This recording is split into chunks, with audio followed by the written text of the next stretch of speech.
Olá, eu sou a Adriana Salles Gomes, diretora editorial da MIT Sloan Management Review no Brasil. E essa é a terceira temporada do podcast da MIT Azemar, O Futuro Vem do Futuro. Se alguém for pensar em como o futuro vem do futuro, algumas pessoas me perguntam, mas como é que é isso? Que é uma expressão de copyright do nosso conselheiro editorial Silvio Meira, provavelmente vai ter um monte de resposta. Alguns dizem que passa por exercícios de imaginação individual e coletiva, outros falam de experimentos, metodologias de inovação, planejamento em diferentes horizontes de tempo, e é de tudo um pouco isso. Mas é possível que todas as respostas passem por uma palavra mágica: projetos. Não processos, que é outra palavra importantíssima no mundo da gestão de empresas, mas projetos, que é o veículo para equilibrar tempo, orçamento e benefícios. E para muitos também é o veículo de inovação por excelência. Então, o nosso convidado de hoje é um brasileiro que é um dos maiores especialistas globais em gestão ou gerenciamento de projetos, como você preferir, que é o Project Management. E ele fala até de uma economia de projetos, que, né, vivemos uma economia de projetos, baseada em projetos, definindo o projeto como a unidade primária de trabalho e de criação de valor. Eu estou falando do Ricardo Viana Vargas, fundador e CEO da consultoria Macro Solutions, que tem uma atuação significativa em setores como energia, infraestrutura, TI, finanças, só os melhores aí. E que nos últimos 25 anos movimentou com seu trabalho, tem uma estimativa de 20 bilhões de dólares.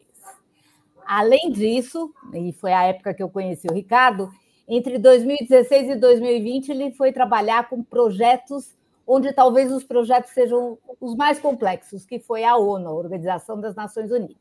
Então, bem-vindo ao nosso palco digital, Ricardo Vargas, que parece que está no meio de uma floresta, mas está em Lisboa. Não, esse é o meu pano de fundo. Bem, pessoal, Adriana, um prazer, obrigado pela tão gentil a apresentação. É um prazer estar participando desse podcast e principalmente para falar de um tópico que é o centro da minha vida, que são os projetos. Então, assim, é uma oportunidade ímpar para a gente entender o seguinte: como o mundo ele é dirigido por projetos, e a gente está fazendo isso o tempo todo mesmo sem saber, muitas vezes. E tem muita gente que não se habilitou para fazer isso, né? Eu acho que mesmo quem não é gestor de projeto precisa gerenciar projeto, mas a gente já vai falar disso. Então, eu vou começar aqui. É interessante só fazer um spoiler aqui para o pessoal. Eu estava conversando nos bastidores com o Ricardo e ele está falando do tsunami que está pegando aí essa área de gerenciamento de projetos e tudo na gestão de empresas, né? Então, a gente também vai falar desse tsunami aqui, só para você aguardar. Mas eu começo pedindo para o Ricardo uma mini biografia, vamos testar o poder de síntese dele aí, com o seguinte fio condutor: como um brasileiro se tornou uma referência mundial em Project Management e se internacionalizou carreira, né? Mais do que empresa, ele internacionalizou a carreira. E você pode começar contando como é que você foi cair nessa área. Eu nunca te perguntei isso, não sei qual vai ser a sua resposta. Poxa, obrigado. Bem, rapidamente, assim, a história minha com gerenciamento de projetos, ela começou um pouquinho meio pela porta dos fundos. Porque eu trabalhava e eu tive uma empresa grande de venda de software. Foi quando, na época, eu ainda era estudante de engenharia química e a Microsoft lançou o Microsoft Project. Naquela época não tinha ninguém entendia. Afinal, o que faz essas barrinhas? Sabe, era uma coisa, e foi ali naquele embrião. E como a Microsoft, naquela época, no Brasil, ela era mínima, né? Assim, nós estamos falando de uma estrutura, nós estamos voltando, gente, 93, 94. Eu acabei entrando e falando: olha, eu estou estudando isso, eu posso começar a entrar. Foi quando eu entrei, mais ou menos você aprendeu o Excel para depois aprender a matemática, sabe? Aí eu fui buscar a matemática. E eu sempre fui apaixonado por transformar ideias em resultado, né? E isso é a essência de um projeto. Então, esse foi o meu fio condutor. E aí, o que acontece? A primeira coisa, assim, falando para o Brasil, assim, que me ajudou muito a ter essa perspectiva internacional, é que, assim, muitas vezes a gente tem uma baixa autoestima. A gente sempre acha, porque a gente é brasileiro, a gente, vamos dizer, sabe assim, tem uma qualificação de segunda categoria, que a gente tem menos chance, etc. E é tudo uma questão de persistência. Eu aprendi a falar inglês com 22 anos, né? Então, assim, era uma coisa assim, vamos dizer, improvável. Mas se você tem persistência, tem força de vontade, e eu acho que o Brasil, ele tem uma experiência muito grande que o brasileiro tem em trabalhar sob pressão. E eu sempre trabalhei muito bem sob pressão. E projetos são coisas, muitas vezes, no limite, porque é inovação, são coisas que você não sabe exatamente. Então, foi isso que foi o fio condutor de tudo que eu faço. Então, hoje, por exemplo, eu já moro fora do Brasil há 13 anos, apesar de ter um contato muito grande com o Brasil, mas, assim, isso foi essa oportunidade. E outra coisa também importantíssima, como nós estamos nesse podcast, você estar sempre atualizado com o que está acontecendo. Porque as coisas, como eu falei desse tsunami, a gente estava brincando, as coisas estão mudando, não é rápido. Bem, rápido era há 20 anos atrás. Nós estamos falando num outro paradigma de velocidade, né? Assim, nós estamos falando numa inteligência artificial, gente, todo mundo hoje só fala em inteligência artificial, lembra? O ChatGPT não tem 2 anos. Sabe assim, o Excel tem mais de 30. Tem 30 e poucos anos. Então, assim, nós estamos falando de um negócio que é muito recente e com poder transformativo absurdo. Então, assim, essa coisa. E esse fio condutor de abrir. Então, por exemplo, eu estava essa semana em Angola, semana que vem eu estou na Itália. Então, cada semana você vai traduzindo isso. Mas é lógico, o meu DNA continua brasileiro e mineiro, como sempre. Maravilha. Não, mineiríssimo, né? Você está falando também que o sotaque continua com tudo. Bom, vamos entrar então nessa economia de projetos. Teve um artigo da concorrência que você escreveu para a concorrência, para a Harvard Business Review em 2023, que fala em economia de projetos, e eu queria começar por aí, porque muita gente fala, estamos numa economia de ecossistemas, outros, economia de plataforma, mas economia de projetos não é uma coisa, pelo menos, que eu ouça muito dos executivos. Talvez eles trabalhem nisso, ajam de acordo com isso, mas não é uma coisa que está muito consciente, talvez. Então, eu queria trazer um pouco, queria começar por aí, queria que você explicasse o que é essa economia, por que ela é uma economia, se o ambiente da complexidade, o nosso último podcast foi sobre gestão de complexidade. Será que esse ambiente de instabilidade, enfim, de incerteza, de complexidade, favorece uma economia de projeto? Ela é diferente de uma economia de processo? Para mercado emergente como o Brasil, ela é mais interessante? Vou ter um monte de pergunta aí para jogar bola para você. Tá ótimo. Bem, então, o que é uma economia de projetos? Ou seja, é uma economia que ela é baseada e estruturada na sua capacidade de se adaptar e mudar. Então, o que acontece? O que é uma economia? Assim, um exemplo muito simples. Imagina uma fábrica de automóveis. Você cria um modelo de carro. E você vai viver com esse modelo de carro por muitos anos. E aí, como é que você aumenta o resultado do seu negócio? Através de processo. Você otimiza aquele processo, você aperta o parafuso, isso é economia por processo, ao ponto de você conseguir baixar um pouco o valor do carro, baixar para que você consiga ter uma margem melhor, etc. Essa é economia por processo. Agora, essa economia, ela só funciona se o seu carro tem uma vida útil longa que te permita fazer isso. Então, o que é uma economia por projeto hoje? É o seguinte, quando você pega e compra uma ação, Adriana, de uma empresa, você não está comprando o presente dessa empresa, você está comprando a capacidade que essa empresa tem de o quê? De fazer projetos. A capacidade que essa empresa tem de quê?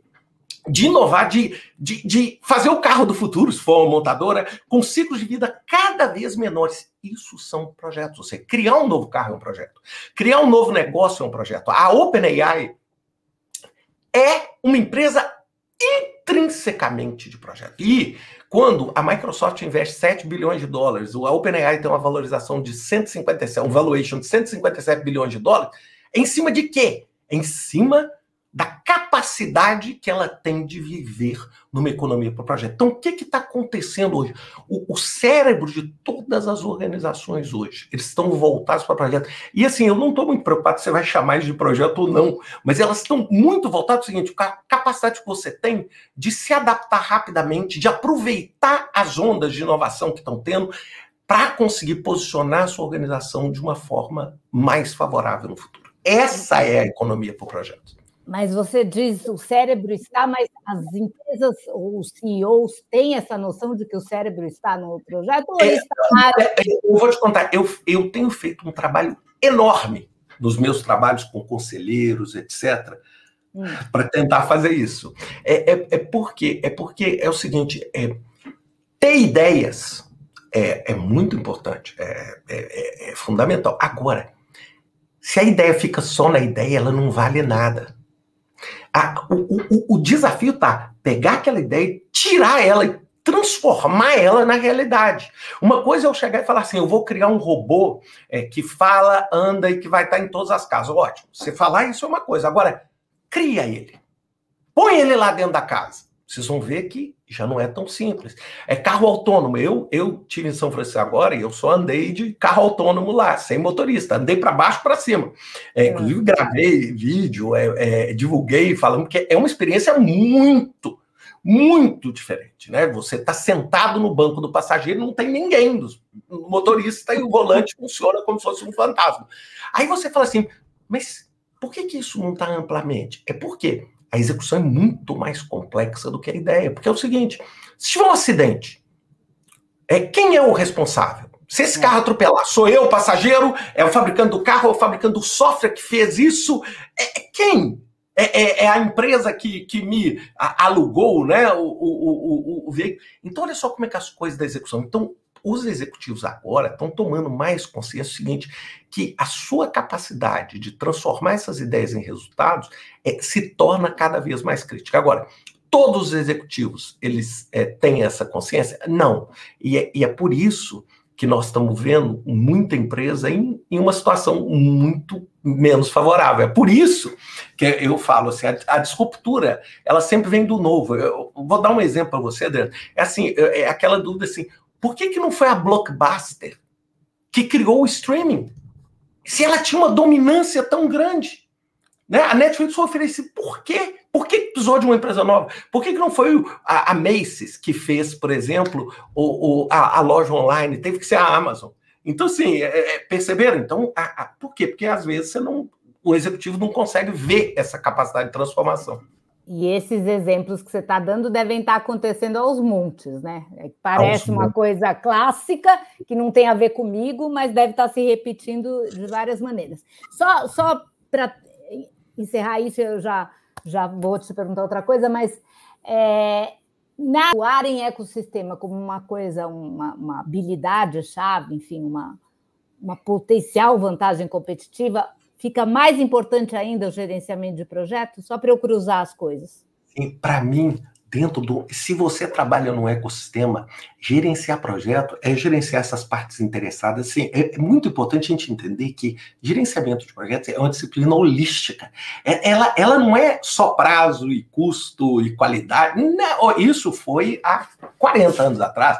Hoje, gerenciar projetos é gerenciar partes interessadas. É você ter um ecossistema que não adianta eu resolver minha parte se o meu fornecedor não resolve, se o regulador não resolve, se o ambiente não resolve. Então, o que acontece? A forma com que você gerencia esse ecossistema é uma forma por projetos. Adriana, gravar esse podcast é um projeto. Cada um deles é único. Então, assim, a gente está fazendo isso o tempo inteiro. Seja chamando isso de projetos ou não. Não, mas é importante chamar. Eu sou das que acreditam que você precisa dar o nome para entender o que é que você está fazendo. Né? E assim, a gente está super feliz porque hoje a gente tem a oportunidade de estar falando numa revista como a MIT Sloan Review sobre projetos, que era uma coisa que há muitos anos atrás não estava nem no radar dos executivos pensar sobre esse assunto. É exatamente isso. Bom, diante de tudo isso que você falou, estou entendendo que gestão de projeto e gestão de mudança, e está lá no seu LinkedIn também, gestão de mudança, são coisas que andam, exato, de mãos dadas. Mas até, eu não sei, eu tentei até pensar numa palavra que fosse mais forte do que de mãos dadas. Assim, mão dada é pouco, né? Projeto, mudança é uma coisa que não existe nada mais relevante do que a mudança. É assim, não existe. No mundo que nós estamos vivendo hoje, na volatilidade que nós estamos vivendo hoje, a a nossa capacidade de gerenciar e adaptar essa mudança, ela é sobrevivência. Ela não é nem oportunidade assim. Se você não é capaz, você está fora. Você, sabe, você não tem menor. E implementar mudança é projetos. E aí a minha provocação. No design organizacional que a gente tem, por exemplo, diretoria de inovação, a gente tem cargos como o Caio, né, que é o executivo-chefe de inteligência artificial. Só que a gente ainda tem o escritório de projeto. Não está na hora de ter uma vice-presidência de projeto, um C-level de projeto? Isso não existe ainda que eu saiba. Sim, existe em empresas um pouco mais específicas, muitas vezes na construção civil, muitas vezes na área de infraestrutura, você tem um Chief Project Officer, Agora, o que acontece é o seguinte, antes da gente falar assim, de títulos, etc., o que é importante é o seguinte, o gerenciamento de projetos ele tem um comportamento dúbio, eu vou explicar isso.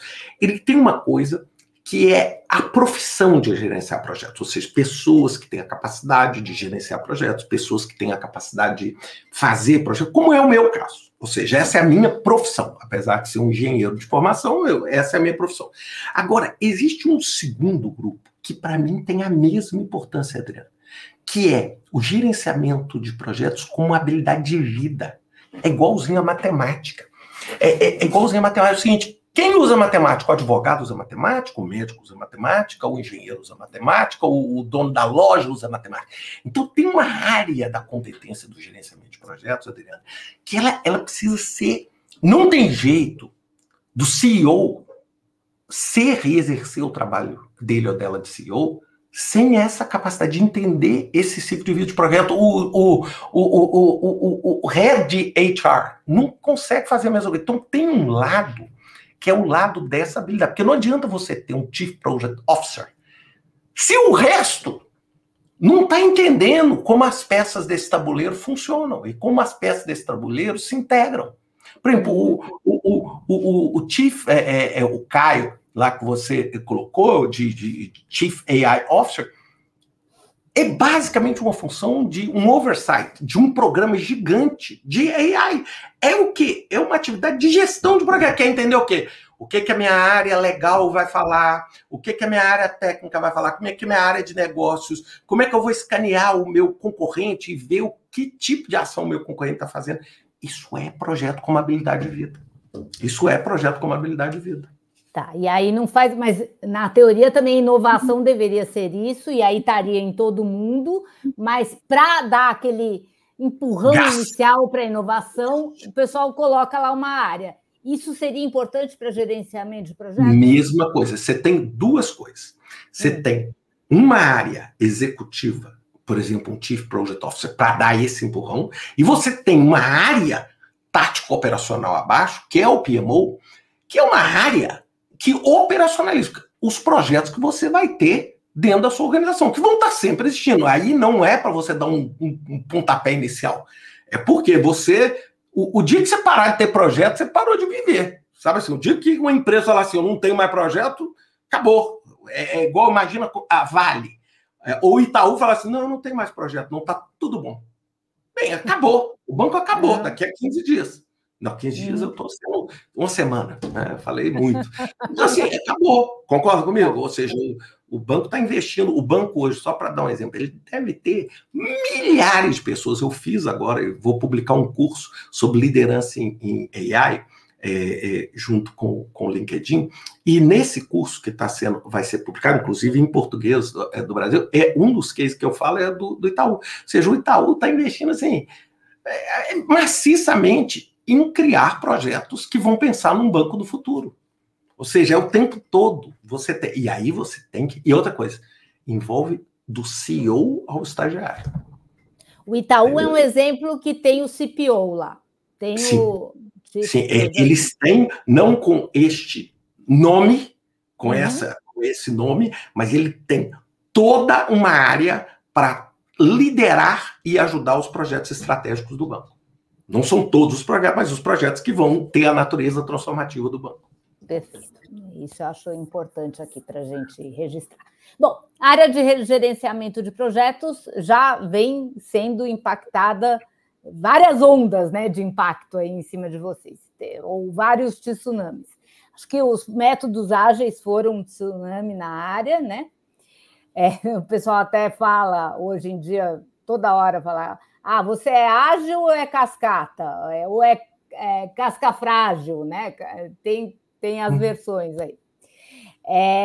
Tem agora o impacto da inteligência artificial e tem uma terceira camada de impacto, sobre a qual você já escreveu, que é de sustentabilidade com inteligência artificial. Então, eu queria dar uma repassada em cada uma delas, se a gente puder. Deixa posso começar? Pode, agilidade primeiro, vamos lá. Agilidade, isso. Porque, assim, eu acho que esse é uma das discussões, para mim, menos relevantes e mais mal direcionadas que eu já tive. É o seguinte, não existe ágil ou waterfall ou cascata. Sabe por quê? Porque eles são métodos complementares que são caracterizados pela natureza do projeto. Então, vamos lá.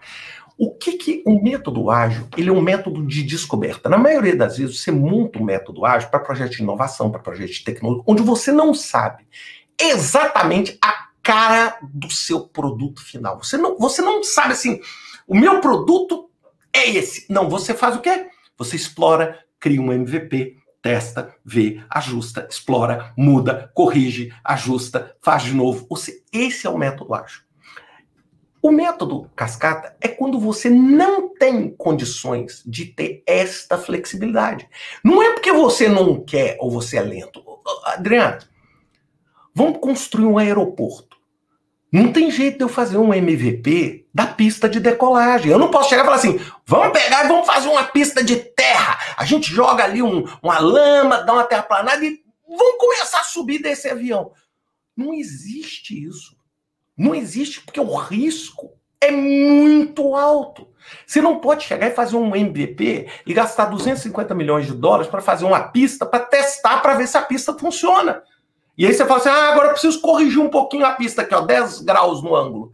Não existe isso. Então, o que você tem que fazer nesse caso? Quando você tem um projeto de capital, um projeto grande, você tem que planejar. E olha, planejando muito já está muito errado. Se você não planejar nada, aí você não consegue nem pensar.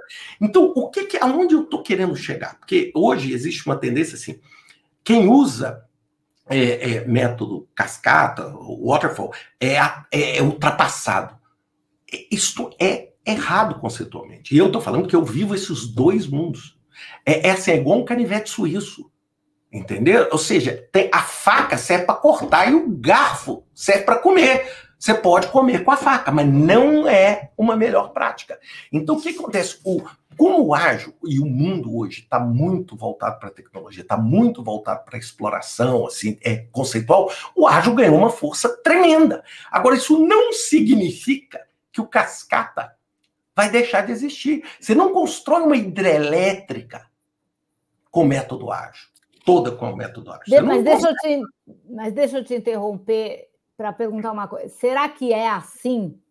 Porque, na verdade, o método ágil não está bem implementado e acaba entrando uma cascata no meio e o pessoal se perde? Porque o que chega para mim muito faz de conta que é ágil, mas não é ágil.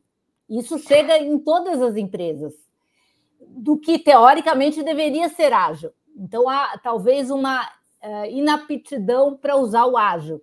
Queria te ouvir sobre isso. Eu acho que tem também. Gente, Adriana, como tudo na vida, tudo que vira uma tendência, todo mundo quer falar sobre essa tendência, quer estar dentro dessa tendência. Então, por exemplo, a pessoa adora falar que está fazendo ágil. É assim, por quê? Porque a minha reunião é em pé, então eu faço ágil. Eu já vi gente falando isso. Sua reunião é sentada ou é em pé? Porque muitas vezes o Daily Scrum a gente faz em pé. Eu falo, qual que é o problema? Não, porque se for em pé você usa ágil. Se for sentado, eu falo, isso não faz sentido nenhum. Igual hoje é AI, Adriana. Qualquer pessoa que você encontrar hoje na rua está fazendo projeto de AI. A pessoa está usando o Excel e fala assim, não, eu estou fazendo um projeto de AI. Por quê? Porque eu vou fazer uma macro. E isso é um AI. As pessoas ainda não entenderam. Por quê? Porque as pessoas querem aproveitar esse hype, que é o hype natural. Então, o ágil é isso também. Então, você tem um artigo do Steve Denning, que é maravilhoso, um artigo de alguns anos atrás, eles chamam de fake agile, que é isso. É o agile que não tem nada de ágil. Agora, a minha linha aqui, Adriano, se você usa a ferramenta certa para o trabalho certo, é perfeito. Eu, por exemplo, eu tenho um monte de trabalhos que eu faço em ágil e tenho um monte de trabalhos que eu faço em cascata. E o segredo é você entender quando cada um é bom. Eu, por exemplo, faço muita coisa híbrida. Por exemplo, você vai construir, por exemplo, uma hidrelétrica. Tem uma parte grande que é híbrida, mas tem... desculpa, que é cascata. Mas tem partes que você pode fazer em ágil. Sistemas de controle, sistemas de automação. Você pode... Então, você cria um modelo que dá essa natureza híbrida pro projeto. Então, assim, eu acho que com relação a esse conceito, assim, eu acho que ele é um conceito muito mal explicado e entendido. Assim, é mais ou menos, se é moderno, então você usa ágil.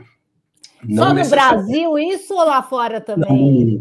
Não, infelizmente. No mundo todo. Lá fora não, aí fora que você está. Infelizmente, no mundo inteiro. Agora, hoje as pessoas estão mais conscientes. Então, o próprio ágil, as pessoas começaram a ver assim, peraí, porque, Adriano, infelizmente, assim, os executivos, tudo, a gente adora achar uma bola de cristal que resolva tudo, não é? Não, imagina eu chegar e falar assim, Adriano, eu desenvolvi um aplicativo que resolve todos os seus problemas, ele é fácil, você não precisa planejar nada, dá tudo certo no final. Você fala, pô, claro que eu quero, concordam comigo? É claro que eu quero. E aí você vê que não é bem assim. Não é bem assim. Outra coisa, a inteligência artificial hoje, ela está entrando em cima muito do que o ágil faz hoje. Tanto que a gente até pergunta o seguinte, qual vai ser o futuro do ágil, por exemplo? Estou falando do ágil. Por quê? Porque agora você vai ter uma AI que vai fazer tudo, com AI agents, que vai praticamente fazer todo o processo para você. Então, ou seja, como é que vai ser o ágil dentro desse universo? Né? Pensando nesse universo. E essa é uma outra revolução que nós estamos tendo. Então, detalhe um pouco mais essa revolução, esse impacto. O que muda? Quais as coisas?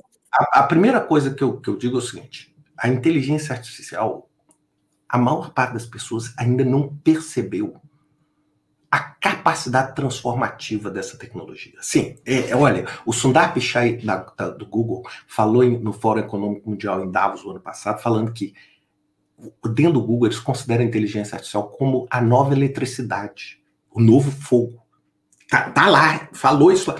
Então, assim, eu acho que o que nós estamos vendo de inteligência artificial não é a ponta da ponta do iceberg. Nós não estamos... Quando a gente fala de ChatGPT ajudando você a fazer um e-mail, isso é nada. Isso é nada. Eu recentemente publiquei um vídeo no meu canal, onde eu peguei e pus um problema de projetos, um problema de atribuições de projeto, um problema. Esse problema, eu que sou uma pessoa... Eu levei mais ou menos 1 hora para resolver ele na mão. Ele não é um problema trivial, tá? É um problema assim, na hora que você aloca uma pessoa, você desaloca, você destrói o projeto, sabe? Você tem uma equação que só tem uma resposta perfeita, com 18 diferentes argumentos. O ChatGPT-1 resolveu isso em 125 segundos. A resposta correta. 125 segundos. Eu mostrei isso no YouTube. Então, assim, sabe assim, ó, é de ficar com o olho desse tamanho. Então, o que está acontecendo? Então, o que está acontecendo é que muitos dos trabalhos em projeto, vamos pensar num lado positivo e num lado não tão positivo. No lado positivo, muito do nosso trabalho de projeto, sabe, trabalhoso, daquela coisa assim, eu preciso planejar, eu não tenho tempo. Você vai conseguir ter uma máquina com poder de análise, com a capacidade de análise, que vai poder resolver problemas para você em segundos, não é minutos. Você vai apertar um botão, você vai falar, eu tenho esse problema aqui para, por exemplo, numa seleção de um fornecedor. Vai resolver, assim, na hora, problemas complexos, gente. Tá? Problemas complexos. Essa é a primeira coisa. Agora, no lado mais desafiador é o seguinte, bem, isso era feito por homens. E aí o homem vai fazer o quê? Assim, aí, bem, como é que nós vamos terminar? Ou seja, porque a AI, ela tá vindo fazer uma substituição e entrando no núcleo, que é onde a maior parte do trabalho intelectual existe. Porque, antigamente, quando a gente volta na Revolução Industrial, o que foi automatizado era o trabalho manual, é o trabalho do braço, a habilidade braçal, que foi trocado por máquinas de produção, etc. Hoje não, hoje é o trabalho intelectual. Então você já tem inúmeras profissões sendo profundamente impactadas por inteligência artificial. Você vê muito da criação, muito do design, gente, muito da música. Então, isso está reformulando indústrias como todo. E o gerenciamento de projetos não vai ser diferente. Então, nós vamos ter, por exemplo, análise, preparação de cronograma, etc., onde você vai usar agentes, onde você, antes, olha, há 4 meses atrás eu falava, você vai digitar o que você quer e ele vai fazer. Não, você não vai, Adriana, digitar. Você vai pegar o seu telefone e vai falar o que você quer. E a resposta, Adriana, vai sair numa questão de segundos. Então, assim, você vai ter um gerente de projetos, um planejador, aqui, na sua mão, agora. Entendeu? Essa é a cultura.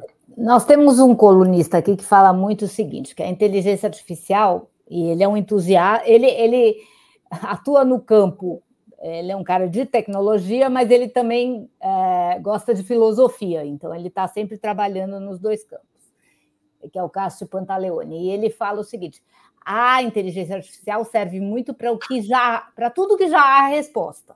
Então, há técnicas de fazer cronograma, já há respostas. Para fazer um cronograma, você bota lá e a inteligência artificial resolve. Mas para as novas perguntas e os novos desafios, não. O que você acha disso? Eu respeito a posição dele e eu tenho mais dificuldade em concordar. Então, vou te dar um exemplo. O Prêmio Nobel de Química foi recebido por 3 pessoas, dentre elas o Demis Hassabis, que é o head do Google DeepMind no Reino Unido. E ele recebeu por quê? Porque ele criou um modelo de inteligência artificial generativa chamado AlphaFold, que é um modelo de desenho de proteína. Nenhuma das proteínas existe. Nenhuma das proteínas existia antes. Ou seja, ao invés de você tentar criar no laboratório uma proteína e gastar $5 milhões para testar para ver se aquela proteína vai virar um bom remédio, você cria a proteína no computador. Você cria ela no computador. Você avalia os efeitos dela no computador. E aí você já desiste daquela proteína, não investe mais depois disso. Gente, ganhou o prêmio Nobel. E isso aí, Adriana, é uma fronteira do descobrimento. Ou seja, não é mais usar o passado. Ou seja, você cria proteínas que nunca foram antes codificadas. Então, eu estou dizendo assim, então esse é um exemplo. Então, é claro que a maior parte das coisas e tudo, ele é baseado no que o homem criou. Só que hoje ele extrapola o que o homem criou. É isso que eu estou... É uma nova fronteira. Mas aí a existência de respostas já conhecidas tem a ver, talvez, com cada substanciazinha que foi integrar lá para fazer a proteína. Aquilo já se sabia, mas imagina que se encontram na floresta amazônica um negócio que nunca foi um princípio ativo lá de uma árvore que nunca ninguém viu, e dizem que tem de monte lá ainda, como teria na Mata Atlântica, se a Mata... né, ainda tem uns pedacinhos de Mata Atlântica, também teria. Nesse caso, a inteligência artificial, que não sabe para que serve aquilo, porque aquilo não está ainda registrado, discriminado, não conseguiria atuar. Estou imaginando. Isso vale para qualquer coisa. Eu estou fazendo uma... Mas é que, Adriana, é assim, não é bem assim. Eu vou te dar 2 exemplos aqui agora. Primeiro, o MIT desenvolveu um projeto super inovador para detectar glaucoma e catarata em paciente. Como? Tirando foto. O que eles fizeram?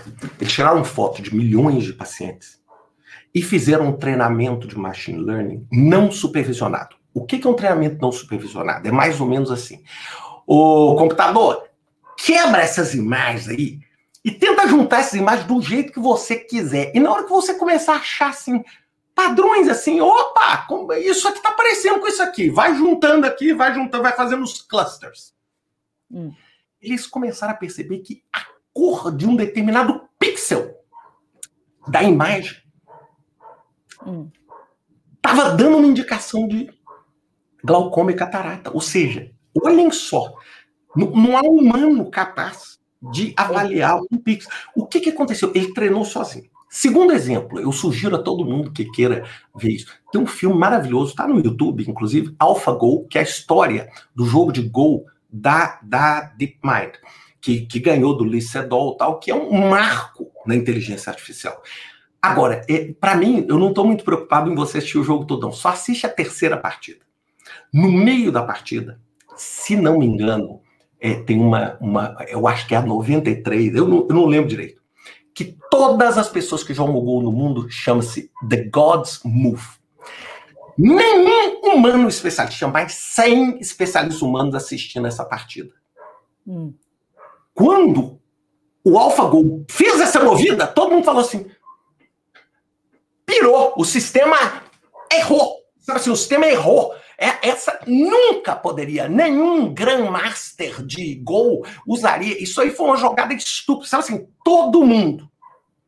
Depois, umas 160 jogadas na frente, ficou todo mundo mudo. Porque foi esta jogada que fez com que o AlphaGo ganhasse. E aí todo mundo assim, da onde que o AlphaGo tirou essa chamada? Nenhum jogo humano antes tinha feito isso. Então eu tô te colocando assim, para você ver como é que as fronteiras vão mudando. Deixa eu só, porque esse é um assunto que eu tenho um fascínio, e eu acho que é importantíssimo a gente falar.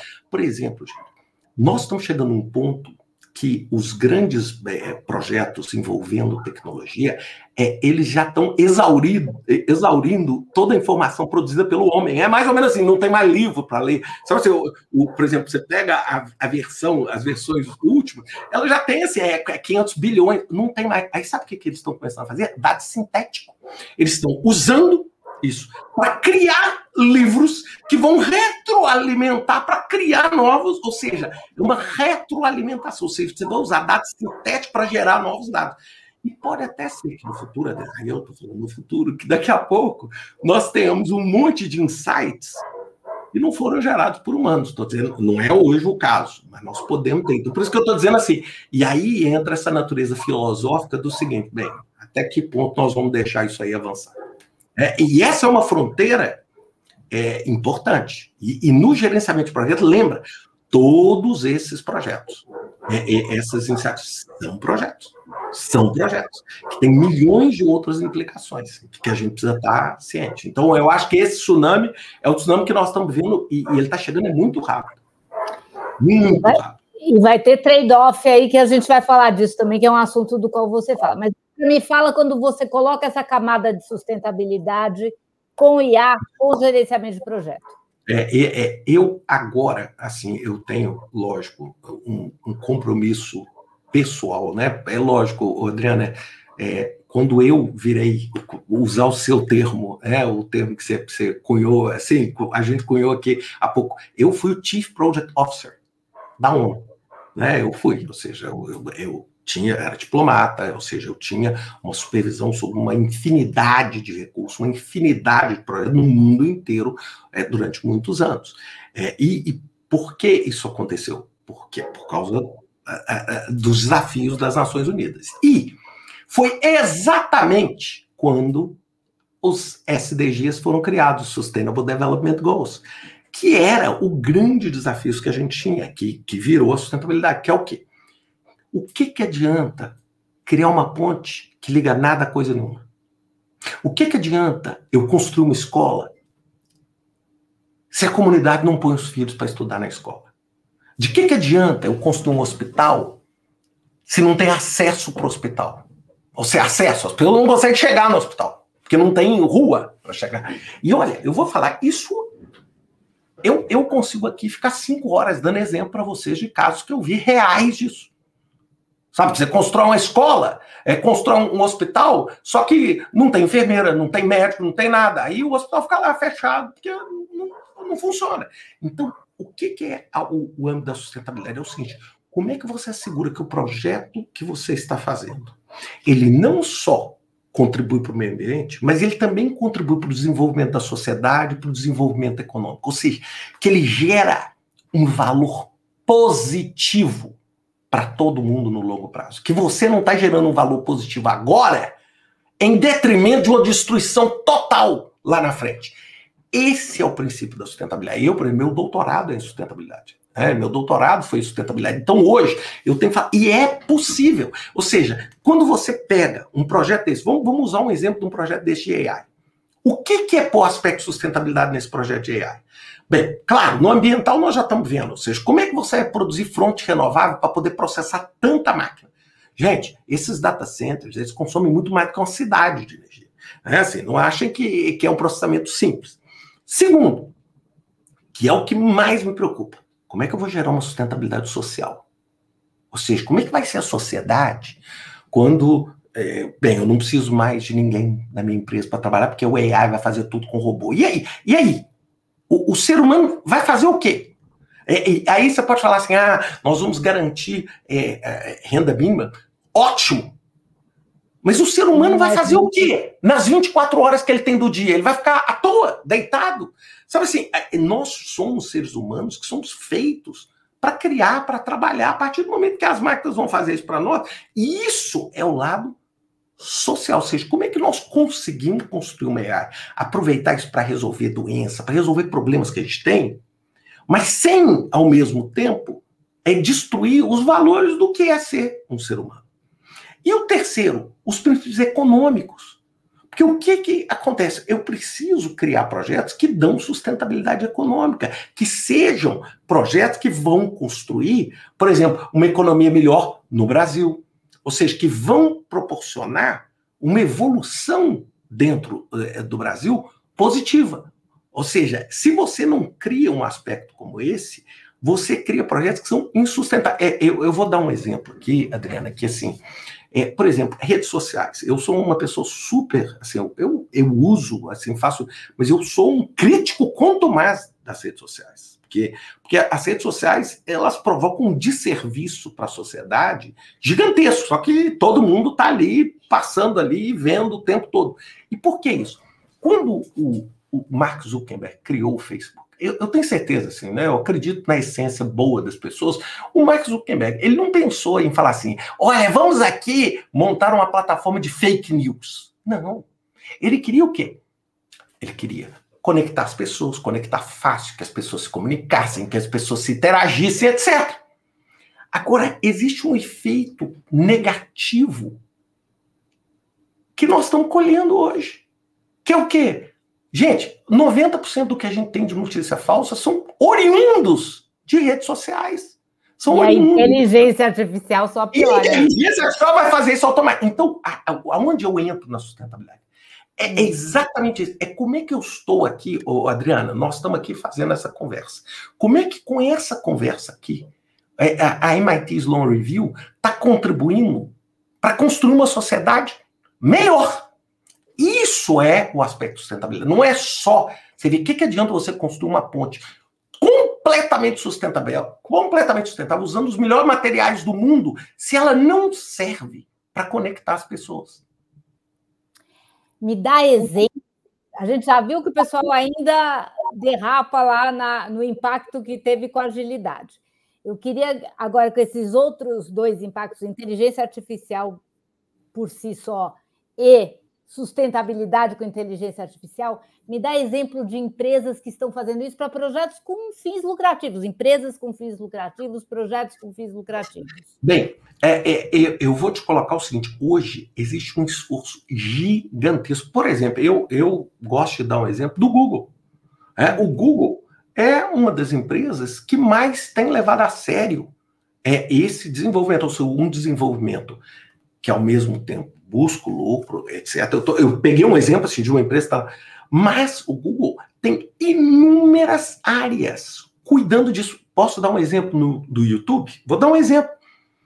Quando você posta um vídeo no YouTube e diz que esse vídeo é para criança, YouTube for Kids, tem lá uma opção, significa que crianças eventualmente podem assistir. Bem, tem um escrutínio muito maior e você sabia que o adulto ele pode assistir, por exemplo, na tela, em tela pequena. Eu posso assistir um vídeo em tela pequena enquanto eu trabalho vendo outras coisas. Mas do YouTube for Kids, você não consegue fazer isso.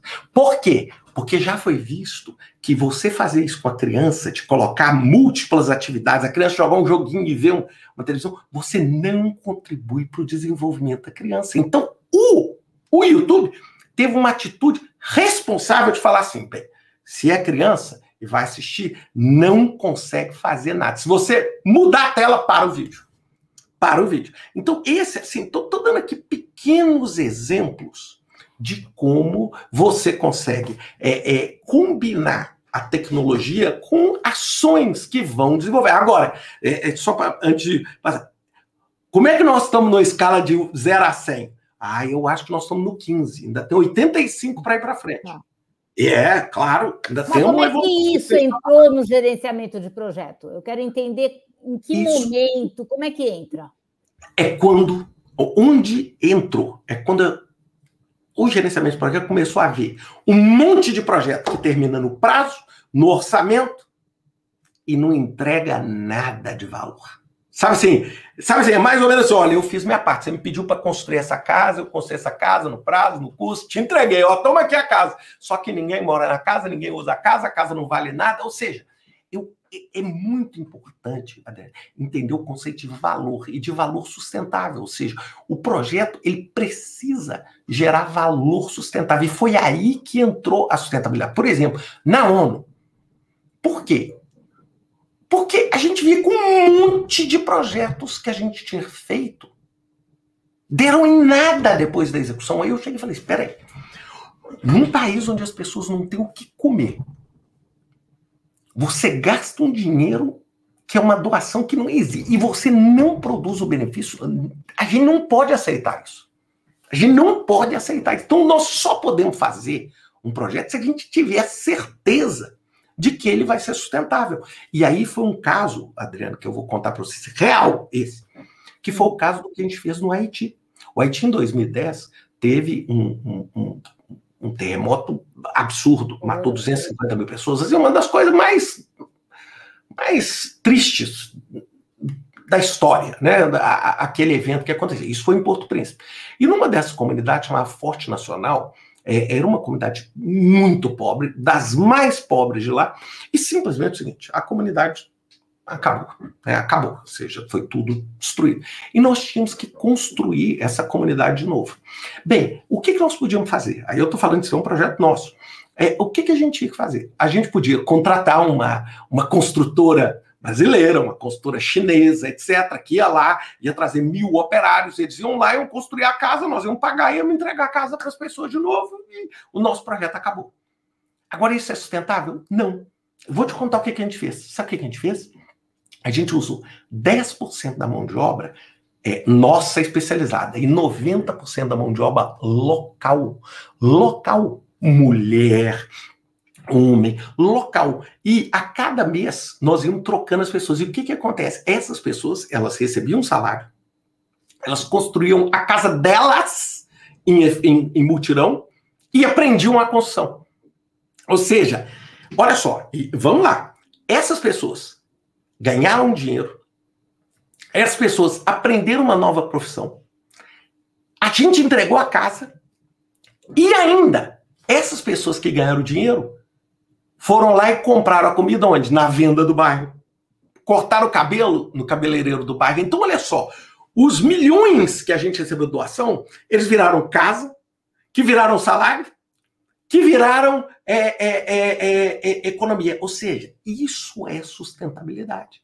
Isso é sustentabilidade. Uma das coisas que eu mais tenho orgulho na minha vida é ver esse projeto hoje.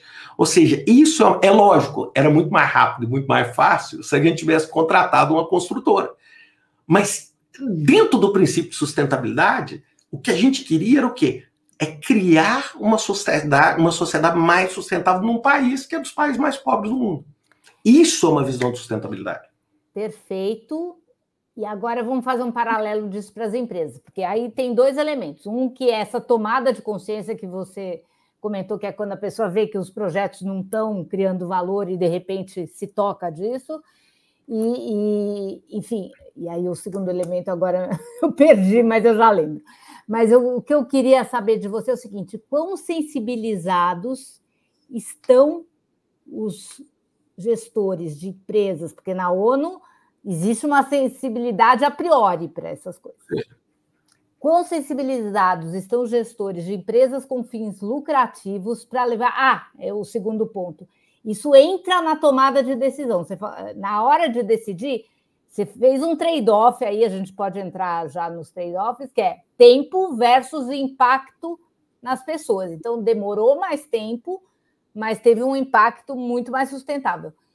Quanto, primeiro, tem a consciência, e segundo, tem esse entendimento de que isso é um fator importante, tão importante quanto o tempo, talvez, na tomada de decisão, e quanto custo, e quanto complexidade, enfim, tudo isso. Bem, essa não é uma resposta fácil, porque eu vou te dizer o seguinte. As empresas líderes de mercado têm essa consciência. As empresas que estão realmente liderando no mundo têm essa consciência. Tá. Agora, o resto das empresas tem bem menos. Então, eu vou te dar um exemplo aqui.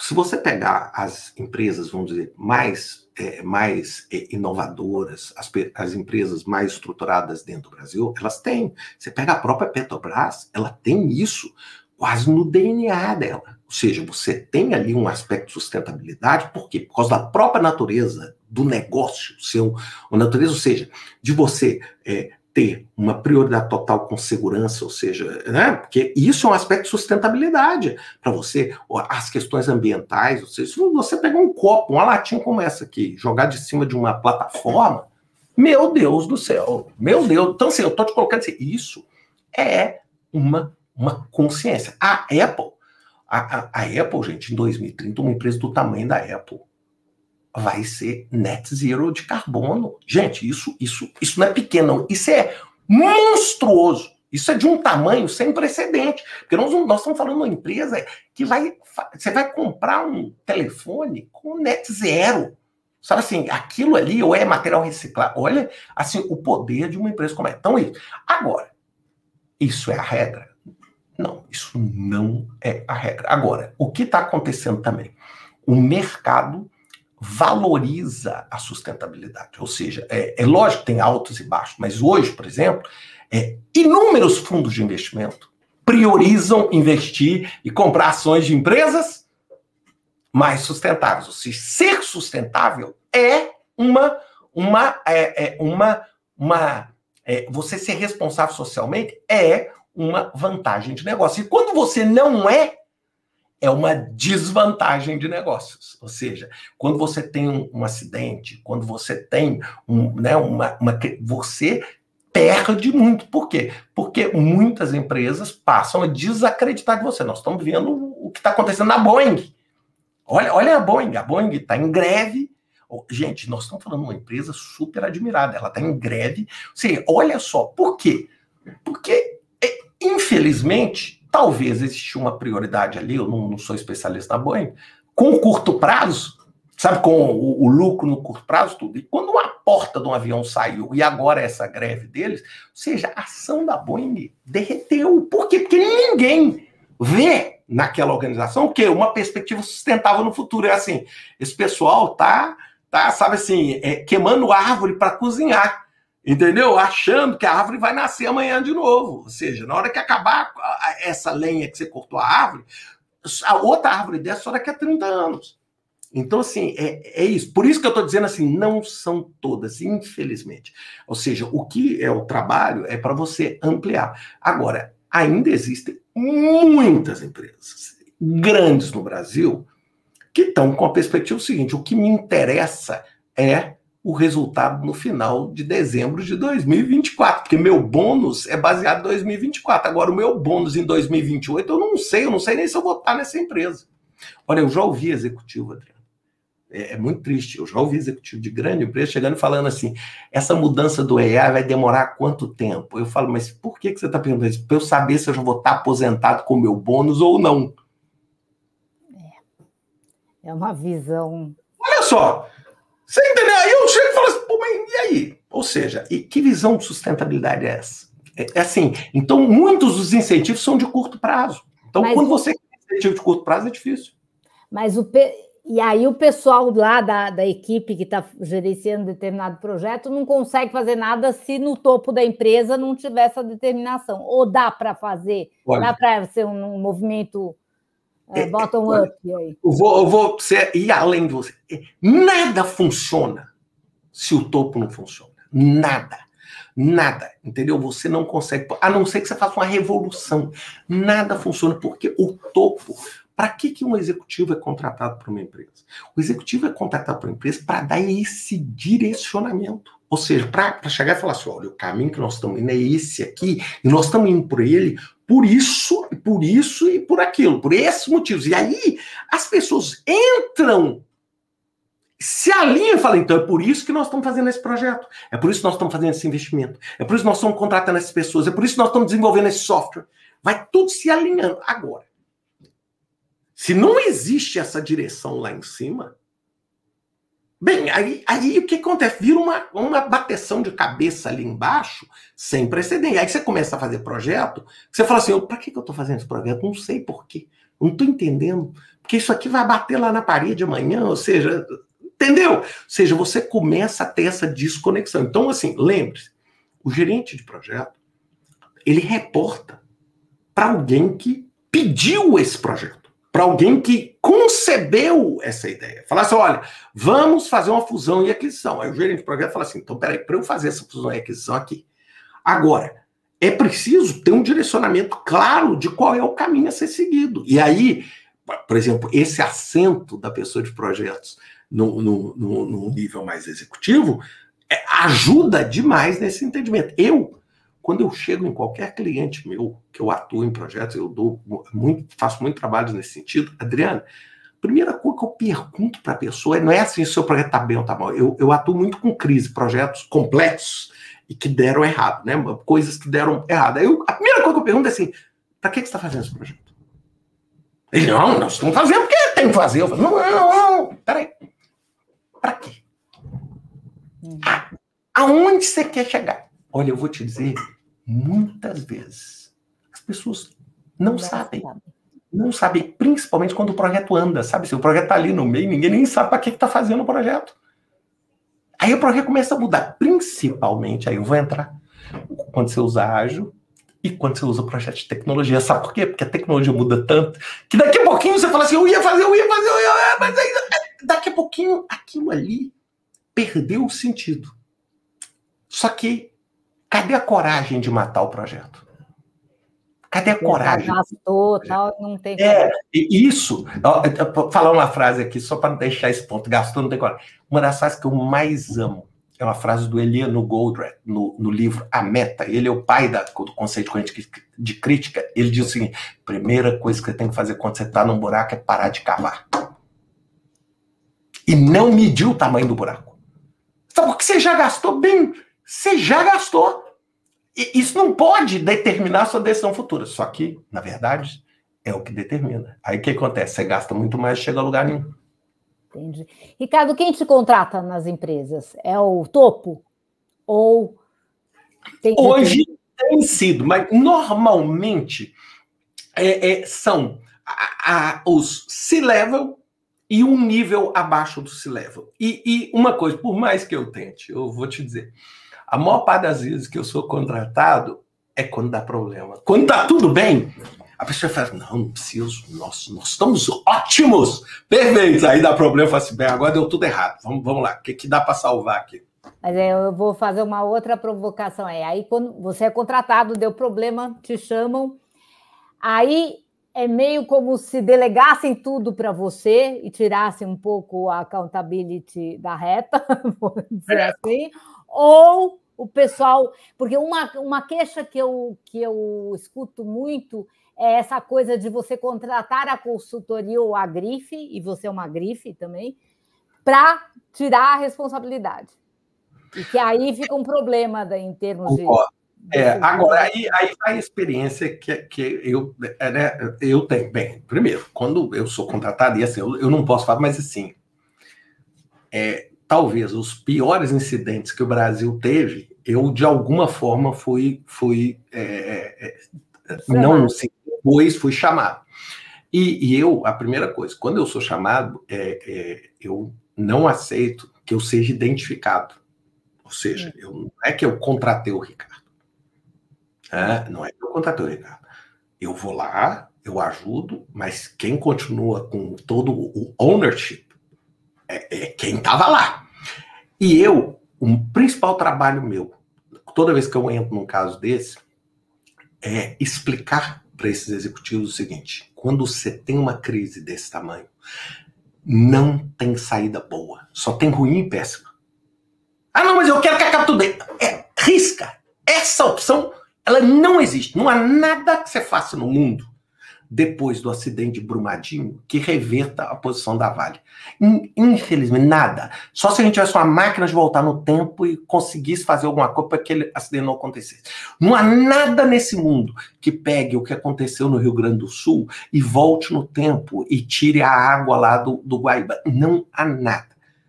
Então, essa é a primeira... E porque as pessoas não entendem isso. Eu falo assim, então, vamos lá. É ruim, é horrível. Agora, pode ser pior ou pode ser só horrível. Agora nós vamos fazer uma força enorme para ser só horrível. E olha, eu vou te falar, é muito difícil explicar isso para as pessoas. Porque as pessoas acham assim, eu vou contar, eu brinco com as pessoas, eu falo assim, oh, gente, eu não sou Deus para conseguir resolver o problema que já aconteceu. Ou seja, quando você entrou numa crise, você não tem, você só tem essas opções. E aí você começa. Agora, é nesse momento que você tem que trabalhar com o executivo para ele entender a realidade que ele tem pela frente, entendeu? Porque muitas vezes o executivo, assim, e eu acho que é um desafio, Adriana, que nós temos com os executivos, a pessoa ser um executivo é difícil. É muito concorrido, ou seja, né? Imagina, numa empresa, assim, a empresa tem 100 mil funcionários, mas só tem um CEO. Né? Concordo, vamos falar assim, a peneira é muito grande. Então, uma coisa que acaba virando um problema nesses níveis muito, muito, muito altos é que ao longo desse caminho, a humildade vai desaparecendo. Porque aí você vai começando assim, eu sou bom, eu sou realmente bom, eu sou Deus, eu sou quase Deus, eu sou Deus. E aí a pessoa não consegue desvestir desse Deus, porque você fala assim, eu sou o head de uma empresa que tem 50 mil funcionários, então, pô, quem é qualquer um de vocês aí para falar o que é certo, o que é errado? Eu que cheguei aqui. E esse é um grande problema que a gente tem.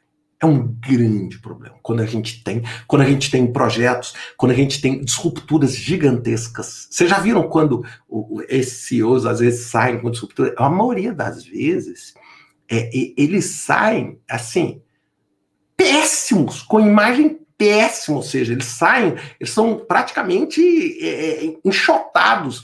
Por quê? Porque eles não conseguem perceber o que está acontecendo. Eles não conseguem perceber o que está acontecendo. Então, é um desafio. E muitas vezes é por causa de projetos. Muitas vezes não é por causa da rotina, não é por causa do dia a dia. É por causa de projetos, ou seja, você fez um projeto, gente, olha agora o Bob Iger da Disney saiu, aí apontou o sucessor, bem, o sucessor foi responsável, assim, pelos maiores fracassos da Disney. Ele criou um hotel chamado Hotel Star Wars, que era um ambiente todo Star Wars. Você vai lá no YouTube, você vê as críticas ao hotel, assim, foi um fiasco, perdeu, assim, bilhões para Disney, tal. Agora Bob Iger teve que voltar, agora vai fazer outra transição. Então, o que acontece? Como é que você cria numa empresa tão tradicional quanto a Disney uma incapacidade de entregar os projetos? Uma incapacidade de perceber o valor desses projetos de uma forma sustentável, concorda? De uma forma sustentável. É difícil. E hoje está cada dia mais difícil. Perfeito. Isso é bem importante. Eu tenho certeza que o pessoal está ouvindo com bastante atenção isso. Agora, vou aproveitar que você falou que você é chamado só para bucha, né? Você resolve só problemão. Tem um artigo teu, se não me engano, que você fala disso, desses grandes riscos, né? Dos cisnes negros, vis-à-vis os riscos pequenos, que são tão importantes quanto os grandes, e esses são negligenciados. Queria aproveitar isso para te pedir para falar das grandes armadilhas de gestão de projetos, como talvez essa seja uma, mas se há outras, e se elas estão mudando as armadilhas, se está aumentando o número de armadilhas, de repente, as pessoas têm que ficar atentas, como é que elas aprendem com isso? Eu acho que uma das coisas que a gente precisa mais é o tempo inteiro estar atento para o que está acontecendo ao redor da gente, né, quando a gente está no projeto. Então, a primeira coisa, quando eu falo dos cisnes negros, esses eventos gigantescos, sim, é claro que tem eventos desse que eles vão te paralisar mesmo. É claro, se a gente vê uma guerra aqui atingindo a Europa inteira, é claro que não tem ninguém aqui que vai falar assim, eu não fui impactado. Não existe. Aliás, não tem ninguém nem no Brasil que não vai ser impactado. Nós estamos falando um evento de uma natureza, e sem dúvida nenhuma, está um monte de gente preocupada. Esses são os cisnes negros. Por quê? Porque a gente, pelo menos até algum tempo atrás, a gente acreditava que a possibilidade desses eventos acontecerem eram cisnes negros, ou seja, hoje está todo mundo reavaliando e está aprendendo. Hoje eu ouvi um podcast do Financial Times, que eles têm um podcast rápido de manhã, que aliás é por sinal muito bom, sou com notícia do dia, falando sobre a eleição americana. Ou seja, a eleição do Donald Trump em 2016 foi um cisne negro, ou seja, o mundo inteiro tinha uma expectativa que a Hillary Clinton iria ser eleita em 2000, assim, e ele foi. E aí o mundo foi mais ou menos pego de surpresa. Bem, qual a diferença entre aquela eleição e essa hoje? Essa que nós vamos ter daqui a algumas semanas. É que o mundo já não acha o Donald Trump voltar um cisne negro. O mundo já está, os governantes, preparado por um cenário que pode ser de um ou de outro. O mundo, ninguém vai chegar, Adriano, você não vai chegar e vai falar assim, tô surpreso que o Donald Trump foi eleito, ou a Kamala Harris foi eleita. Ou seja, você está preparada, você pode ter a sua preferência, mas você está preparada para aquele ambiente, ou seja, aquilo não se tornou. Então, os cisnes negros, a gente precisa o quê? Aprender com esses eventos. Por exemplo, o evento do Covid foi um cisne negro. Mas se a gente tiver um Covid hoje, bem, eu espero que não seja um outro cisne negro. Eu espero que todo mundo na sociedade esteja um pouco mais preparado para lidar. Não estou dizendo que a gente queira, mas esteja mais preparado. Agora, por outro lado, muita gente acha que o que bloqueia os nossos projetos são isso. Meu projeto dá errado é porque é um cisne negro. Se o meu projeto deu errado é porque aconteceu um acidente devastador, uma guerra devastadora. Não é assim que as coisas acontecem. A maior parte dos projetos dá errado, sabe por quê? É a goteira. Sabe, goteira? É aquele pequeno probleminha que vai pique, pique. Aí amanhã, outro. Depois de amanhã, outro. Depois de amanhã, outro. Do outro dia, outro. Até uma hora que quebra. É assim. O fornecedor que ia te entregar um determinado equipamento atrás uma semana. Aí o cara que ia instalar esse equipamento não pode na outra semana e perde mais uma semana. Aí o equipamento chega errado. Aí o outro... Aí na hora que você vê aquilo ali, te gerou um prejuízo de $1 milhão. Mas não foi um evento grande. Sabe assim, olha que coisas pequenas. O gerente de projeto vai embora para outra empresa. O desenvolvedor, uma pessoa crítica da sua equipe, vai embora. Isso está acontecendo cada dia mais. Vai embora. E aí? E aí, poxa, são coisas que vão acontecendo, que vão minando. Então, assim, e a maior parte das organizações não está preparada para isso. E como é que se prepara? Como é que você se prepara? Primeiro, você tem que ter um processo mínimo que seja capaz de permitir essas substituições e essas mudanças com mais eficiência.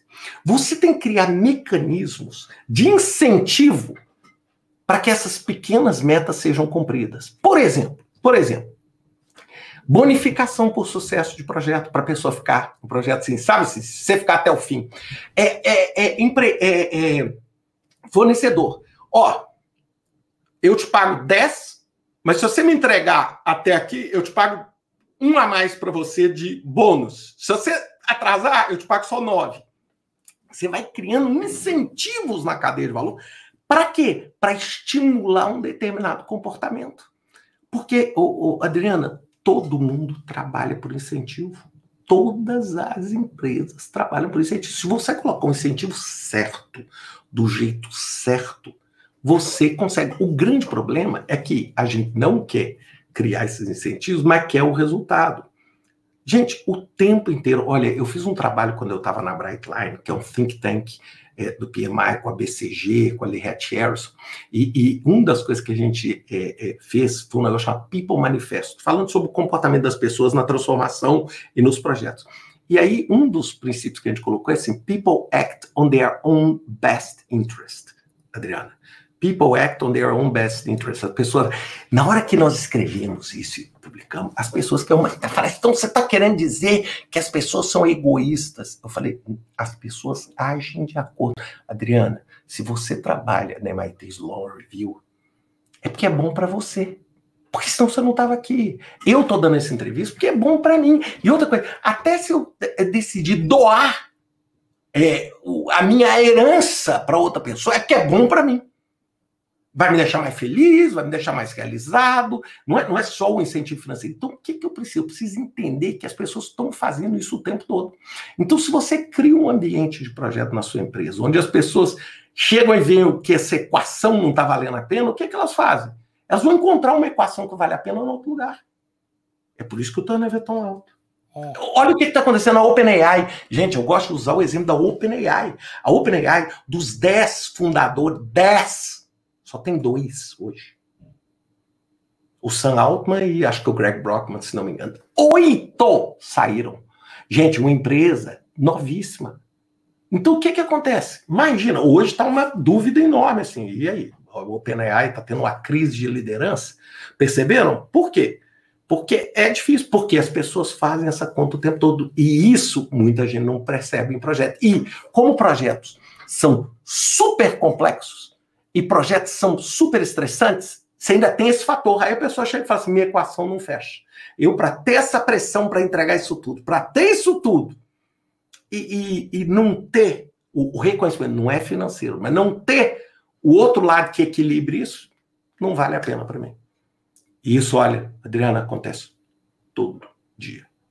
Todo dia. Todo dia. Eu deparo com isso aí absolutamente todo dia. E às vezes sai, não é 1, é 10. E aí você fica um projeto à deriva. E essa estrutura de incentivos nessa questão do gerenciamento de projetos deve deixar mais a desejar ainda do que a estrutura de incentivos para o C-Level, por exemplo. Claro. O C-Level tem já uma mentalidade de ter essa estrutura. Para o resto, não, né? A empresa tem que ter essa estrutura. Então, vou colocar as minhas equipes, as equipes minhas que atuam em projeto comigo, todas têm incentivos. Tá. E os incentivos são assim. Elas têm uma compensação relevante no final. Agora, se elas deixarem o projeto 15 dias antes, é 0 esse incentivo. 0. Por quê? É para realmente, nós estamos juntos aqui até o fim.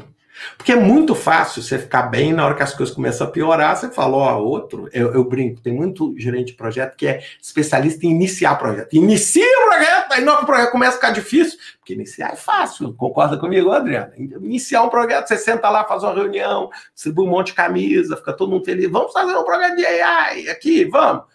Agora, na hora que chega lá, tudo começa a dar errado. Aí o seu legal da sua empresa, a parte legal fala, não pode fazer isso. Aí muda a lei, aí o governo, aí você tinha que fazer o quê? Busca uma outra opção para você. Concorda comigo? Isso acontece, assim, eu conheço muito assim, direto. É uma pena. É uma pena. E isso, assim, por isso que o C-Level, ele tem que criar essa rede de incentivos para as pessoas estratégicas. Não adianta criar um incentivo só para quem vende. Porque o que adianta vender e não entregar? Você entendeu? O que adianta vender e não entregar? Se você não entrega, você vendeu, vai virar uma ação, etc. Aliás, esse é um dos principais descompassos, né? Agora, vamos entrar, para finalizar e ir para o bloco final, que é um ping-pong, eu queria que você falasse um pouco da carreira de gestor de projetos, de todo mundo em equipe de projetos. E aí, eu queria puxar por 2 coisas. Uma, você já tocou, né, nessa coisa da inteligência artificial ocupar um espaço grande nisso aí, e muita gente perdeu o seu espaço nessa área, o que essas pessoas têm que fazer, que novas habilidades têm que adquirir, etc. E a outra, eu achei curioso que você comentou que você teve no Burning Man esse ano, né, 2024. Segundo ano. Segundo ano que você teve. E aí você citou lá o Caetano, Narciso acha feio, que não é espelho. Ou seja, você vai se expor ao diferente para, né, sair da bolha em vez de ficar no conhecimento viciado. Isso é importante para esse perfil de gestor de projeto? Tão importante quanto ser empreendedor, ou ter accountability? Eu queria que você falasse um pouco dessa carreira. Tá, não, tá ótimo. Bem, o gerente, ser um gestor de projeto e atuar em projetos é diferente. Por que é diferente? Porque cada projeto é um ser único. O projeto não é igual produzir carro, que você produz 5 minutos depois você está apertando o mesmo parafuso para produzir o segundo. Não. Aqui é o seguinte, é como você tentar produzir parafuso, mas o parafuso muda, a ferramenta muda, a habilidade muda, o local muda, toda hora é uma coisa diferente. Então, o que acontece? Você pode ter um processo para resolver isso, um processo metodológico, para pensar. Agora, o objeto muda a cada momento.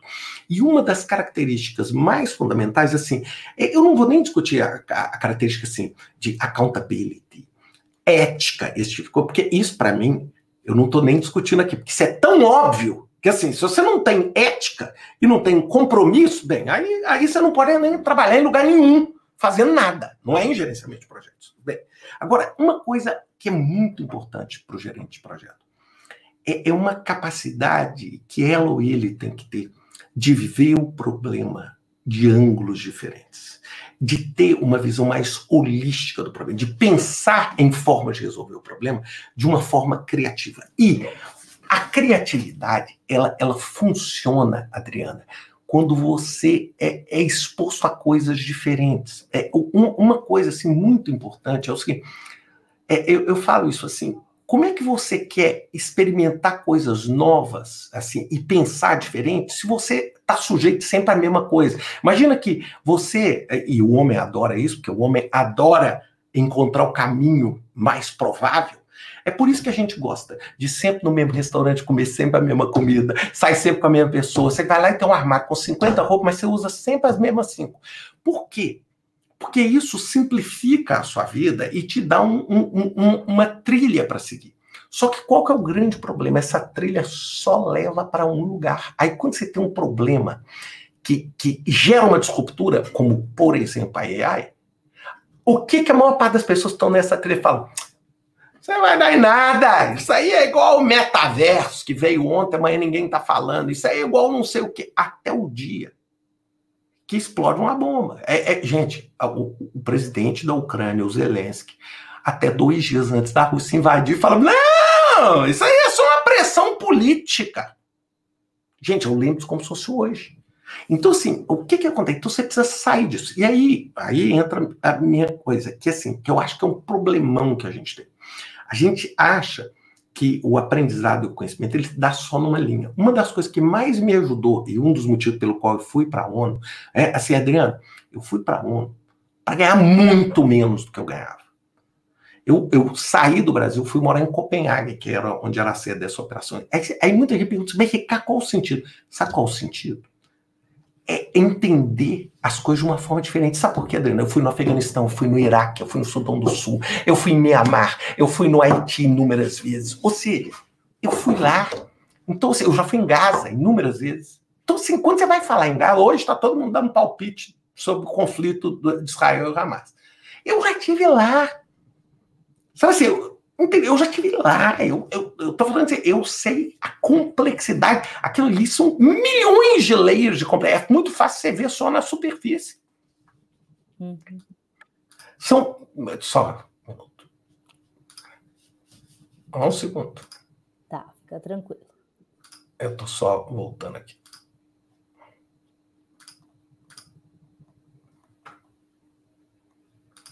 Vai dar agora. Eu tenho que ver o que está acontecendo. Mas falando de gás, já fui em Gaza, já fui lá inúmeras vezes. E hoje, o que é a coisa que mais surpreende? Todo mundo que está andando naquela trilha ali, está cheio de opinião sobre o conflito. Bem, é o seguinte, qual o lugar de fala, qual a experiência que você tem para poder falar de uma coisa? Então eu tenho dificuldade, porque aquilo ali é de uma complexidade histórica, geopolítica, é difícil de você achar. Aquilo não é matemática. Aí, o que eu faço? Eu busco experiências diferentes. Então, a ONU foi uma experiência diferente. A ONU foi uma experiência. Eu estava em Angola essa semana, uma experiência diferente. Então, eu conheço 84 países para buscar essa experiência. E aí, você vai me falar assim, Ricardo, por que você foi no Burning Man? Porque, gente, o Burning Man não é o meu lugar. Não é assim. Eu não sou uma pessoa da arte, da música, sabe? Eu não sou uma pessoa alternativa, eu sou, sabe, aquela pessoa mais triada, sabe aquela pessoa que eu brinco com todo mundo, aquela pessoa que ia para a escola com uniformezinho, cabelinho penteado de lado, voltava todo limpinho, ganhava estrelinha da professora, sabe? Eu era essa pessoa. Então, eu e minha mulher irmos pro Burning Man foi uma experiência de uma disruptura. Por quê, Adriana? Eu tive a oportunidade de conversar com nômade, pessoa de 40 anos de idade que trabalha, mas tem 12 anos que a vida dessa pessoa são 3 mochilas. E eu ficava assim, mas como é que é? Tu tem casa? Mas como é que funciona? Conta pra mim. Ele, eu estou em Buenos Aires agora, antes eu estava no Nepal. Aí eu falava assim, mas como é que você faz? Ele, não, eu trabalho. E ele trabalha com o mercado financeiro. Eu falei assim, mas é só as contas, como é que você paga? Eu falei assim, é só ter pouca conta. Gente, aquilo ali para mim, eu fiquei assim, como? Então, aí você vai me perguntar, Adriana, Ricardo, você queria virar nômade? Claro que eu não queria virar nômade. Mas entender que tem gente que pensa diferente me ajuda a entender que as coisas não estão escritas tanto na pedra quanto a gente pensa. E AI é um exemplo desse. Eu nunca imaginei que eu teria um computador que fizesse música, um computador que fizesse desenhos para mim, um computador que escrevesse para mim numa qualidade que a gente está vendo hoje. Nunca, jamais. E aí eu vou dizer, e tem gente que continua nesse negacionismo. Aí é por isso que eu vou lá e tento aprender. É por isso que eu vou lá para o Vale do Silício e falo assim, o que está acontecendo aqui? Quando eu vejo projeto, por exemplo, de criar projetos mesmo, de criar vida sem morte, assim, vida para sempre, que é o quê? Pegar, conectar a sua cabeça, tirar o seu conhecimento da sua cabeça, codificar isso em bits e bytes, criar um banco, um Large Language Model, um modelo de linguagem, e fazer com que a Adriana sobreviva a ela mesma. E aí você vai falar assim, Ricardo, isso não existe. Existe sim. Entrem aí na internet, quem está ouvindo esse podcast, character.ai, né? personagem.ai. Você vai lá e clica no Nelson Mandela e bate um papo com o Nelson Mandela. Hoje, pergunta de coisas atuais, pergunta sobre o conflito da Ucrânia e da Rússia para o Nelson Mandela. Você vai escutar por quê? Porque aquele banco pegou tudo que existe de informação sobre o Mandela e construiu uma estrutura de raciocínio. Entendeu? Então, olhem só o nível. Aí você vai falar assim, é difícil de acreditar. Mas se você não for lá experimentar, o que acontece? Você vai estar sempre... E aí, o pior de tudo, Adriano, você vai acabar sendo surpreendido. E o gerente de projeto, ele não pode, porque ele vai lidar com essa inovação o tempo inteiro, Adriano. O tempo inteiro, porque ele é o agente. O gerente de projeto é o agente da criação das coisas novas. O gerente de projeto não é a pessoa do processo. Apesar de eu conhecer um pouco de processo, eu não sou a pessoa de processo. Eu não sou a pessoa de processo, eu sou a pessoa de projeto.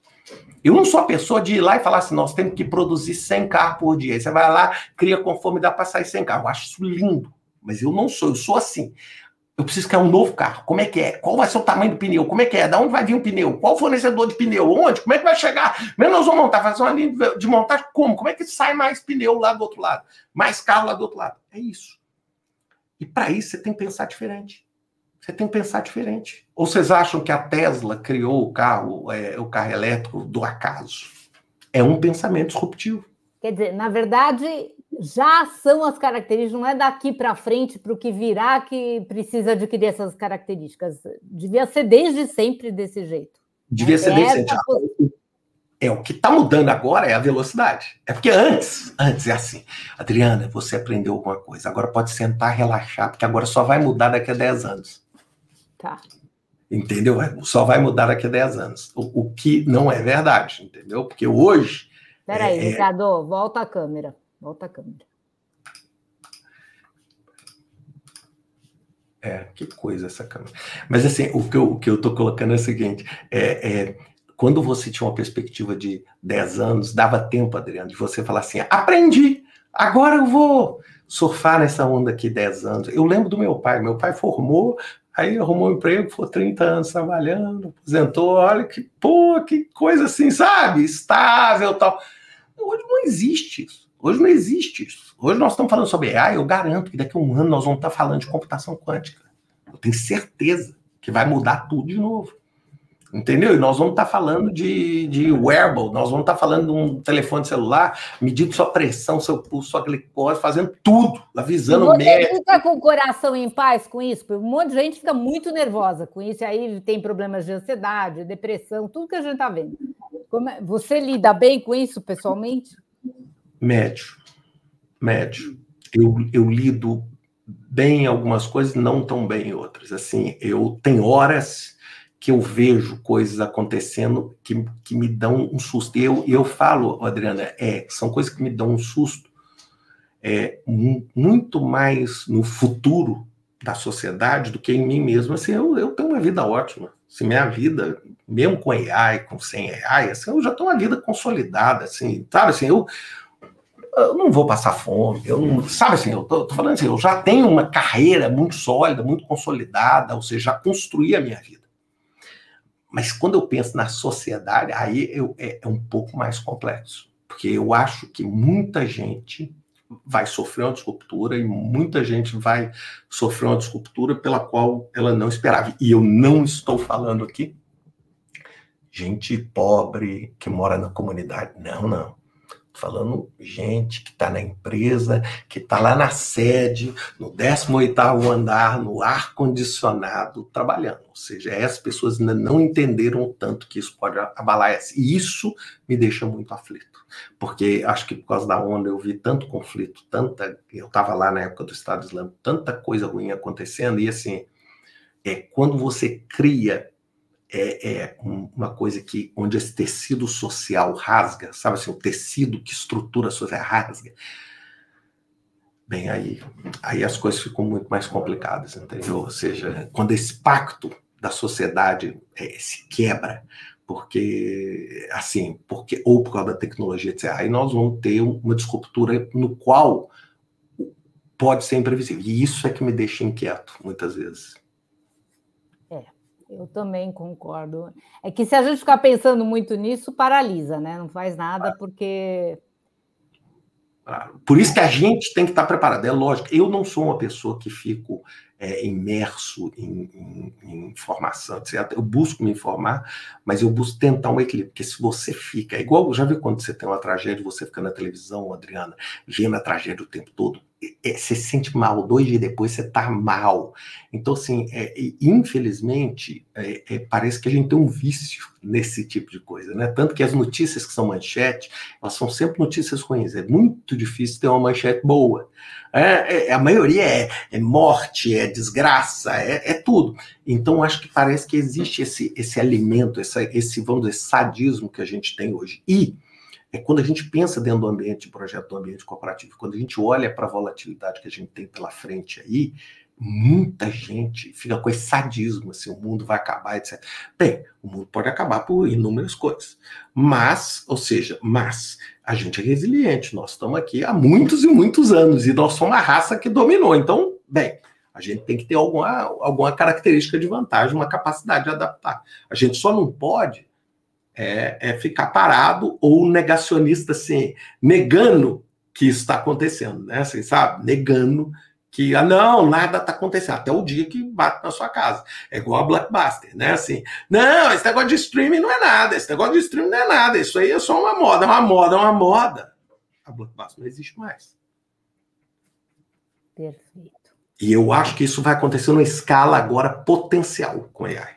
mais no Brasil do que em outros países? Não, eu acho que em tudo. Agora, eu acho que um país como o Brasil, ele tem uma oportunidade, porque é um país grande, tudo, mas ele tem um desafio, porque se a AI for usada como essa arma de guerra comercial, etc., o Brasil pode ser penalizado. Não vamos esquecer que o Brasil, tudo de AI que o Brasil usa, em termos de infraestrutura, vem de fora. O processamento é fora, é tudo fora. Ou seja, o Brasil não tem esses servidores, ele não tem esses data centers para produzir. Então, ou seja, a nossa dependência, que já é grande, ela se torna cada vez maior, porque quem domina essa tecnologia não é o Brasil. Perceberam? O Brasil domina o minério, o Brasil tem um domínio bom no petróleo e tal, mas o Brasil não domina essa tecnologia. Então, assim, isso é uma arma de guerra comercial, entendeu? Então, assim, isso me preocupa um pouco, porque isso pode, inclusive, distanciar mais o Brasil do eixo. E, assim, quando eu começo a ver, Adriano, que a OpenAI, que deve ter hoje, vou chutar, 1.400 funcionários, vale 157 bilhões de dólares, e a Petrobras, acho que vale 95, eu falo assim, alguma coisa tá louca, não tá? Ou seja, você pensar que a OpenAI vale uma vez meio. Quando eu penso que a Apple, em um dia, quando ela anunciou o Apple Intelligence, a ação subiu 8%, o que valia 300 bilhões de dólares, dá para comprar 3 Petrobras. 3 Petrobras, e com a sobra ainda compra, assim, a Localiza, a Magalu, e mais umas aí. Então é que é louco, sabe? É muito. Então, assim, o poder que essas empresas estão tendo hoje é muito maior do que de muitos estados, muitas nações. E não tem o que fazer, ou tem? Não, assim, depende, né? A gente aqui, eu e você, Adriano, nós temos que nos preparar, assim, e assim, a gente não é o agente de controle do mundo. Agora, é claro que os governos, a sociedade, a pressão da sociedade pode começar a equalizar esse tipo de equação, onde você diminui um pouco e equaliza um pouco esse nível de poder, porque hoje o nível de poder dessas empresas de tecnologia é tão supremo, e a competência é um ciclo tão virtuoso que, assim, eles têm produtos bons, ganham muito dinheiro, aí eles contratam os melhores cérebros que pensam na melhor forma, porque todo mundo quer trabalhar lá, aí eles ganham mais, aí eles têm, e eles geram. Então, hoje, por exemplo, essas empresas, elas têm uma capacidade de domínio, e assim, eu sou fascinado, tá, assim, por essa empresa de tecnologia, isso eu acho, mas elas têm um domínio hoje que não tem, é por isso que elas valem. A Nvidia vale 3 trilhões e meio, a Apple vale 3 trilhões e meio, a Microsoft vale quase 3 trilhões, ou seja, se você somar essas aí na hora que você olha assim e fala assim, o Citibank vale 90 bilhões. Você entendeu? Não é que o Citibank vale 2 trilhões e meio, não. Ele vale 90. A diferença é brutal. Você entendeu? Então, e só está aumentando, e só está aumentando. Olha o que está acontecendo, só está aumentando. E outra coisa, quem que domina a rede social? Essas empresas. Quem que domina AI? Essas empresas. Quem que domina cloud? Essas empresas. Quem que domina a busca? Essas empresas. Tudo. Então você respondeu, não tem muito o que fazer, não, mas individualmente tem. Individualmente tem. E, assim, uma coisa que eu falo muito para minhas filhas, assim, voltando no meu negócio da onda, minha filha teve uma época que ela falou assim, nós temos que salvar o mundo, nós temos que fazer o mundo. Eu cheguei e falei, filha, isso aí é super legal, mas vamos começar arrumando a cama? Sabe por quê? Porque, assim, eu não tenho poder nenhum para decidir quem vai governar, etc. Mas eu tenho poder, sim, para gerenciar bem o meu projeto, para adaptar bem o meu projeto, para tratar bem a minha equipe, tornar a minha equipe mais sustentável, tornar a minha empresa uma empresa melhor. Então, esse poder eu tenho. Resolver os problemas do mundo, bem, provavelmente ninguém vai ter sozinho essa capacidade.